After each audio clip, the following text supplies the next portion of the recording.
বর্তমান অন্তর্বর্তীকালীন সরকারের প্রশাসনে এখনো গত ফ্যাসিস্ট আওয়ামী লীগ সরকারের দোসররা বহালতবিতে বিরাজমান ছিলেন, কিন্তু গত 3 দিন যাবৎ দেখছি যে প্রশাসনের আওয়ামী লীগ ক্যাডারদেরকে বা আওয়ামী লীগের দোসরদেরকে অব্যাহতি দেওয়া হচ্ছে, অর্থাৎ প্রশাসন খালি করা হচ্ছে, পরিষ্কার করা হচ্ছে।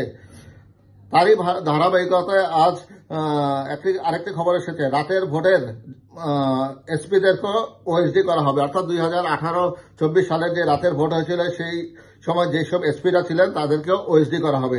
বিগত 3টি জাতীয় সংসদ নির্বাচনের দায়িত্ব পালন করা 22 জন জেলা প্রশাসকের পর এবার 2018 সালের নির্বাচনের দায়িত্বে থাকা 64 জেলার পুলিশ সুপারদেরকে বাধ্যতামূলক অবসরে পাঠানো হবে। আজ সন্ধ্যায় নিজের ভেরিফাইড ফেসবুক পেজে একটি পোস্ট দিয়ে এমনটাই জানিয়েছেন যুব ক্রীড়া উপদেষ্টা আসিফ মাহমুদ সজীব ভুঁইয়া। আসিফ মাহমুদ তার আইডিতে লিখেছেন, 2018 সালে রাতের ভোটের নির্বাচনে 64 জেলার দায়িত্বে থাকা এসপিদেরও ওএসডি অর্থাৎ বাধ্যতামূলক অবসরে পাঠানো হবে।